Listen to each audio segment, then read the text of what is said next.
বয় বয় দিকে বাবা বাবা আপনার কাছে আইছি সব জানি আমি। সবই জানেন। শোন, তোর মেয়ে কথা বলতে জানে না। কি কয় বাবা তো জেনে গেছে কাজের বাবা। বাবা আপনার সুনাম অনেক জায়গায় শুনছি, আমি ওই পশ্চিম পাড়ায় থাকি, অনেক কষ্ট করে আপনার কাছে এসেছি। শুনছি আপনি বলে এমন এমন তেলেসমাতি করেন, সমস্ত রোগের সমস্যার সমাধান করে দেন। তাই বাবা আমার এই যে মেয়েটা বোবা গুঙ্গা কথা কইতে পারে না, অনেক জায়গা দেখাইছি। বলবে, কথা আজকেই বলবে।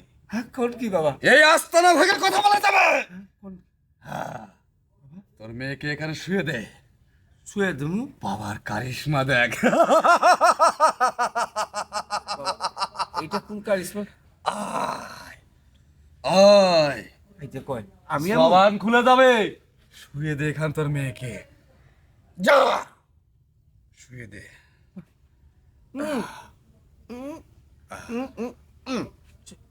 কিচ্ছু চুপ চুপ চুপ। বাবা গো, এই কথা হলো কি, জীবনে অনেক অনেক রোগীর সমস্যা দেখছি, আপনার বাইরে শুয়াই সমস্যার সমাধান করেন, এইটা কেমন ওষুধ? এটাই আমার চিকিৎসা। যা, আমার উপর ভরসা রাখ। আমি যা, আমি কই যাবো? তুই সাইডে যা, দাঁড়া।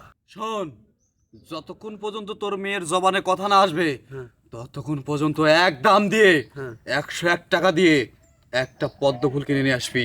যা, 7 রাস্তার মোড়ে আছে, যা বলছি। ঠিক আছে যা। বাবা, ওইটাতে তো কাজ হইব তো? হবে। ঠিক আছে তুই আসার আগেই কথা বলবে তোর মেয়ে। যা, আচ্ছা ঠিক আছে যা বলছি। যাই। সাধনার রতন, সবার প্রতি মেলেরা। আয় আয়, যা। এই, তোর তো কোনো সমস্যা দেখতে পাচ্ছি। তোর এত সুন্দর চেহারা, রূপ, জৈবন, সে কি রে? কথা ক, কথা বলতে পারস না? কথা কি করে বলার লাগে আমি জানি।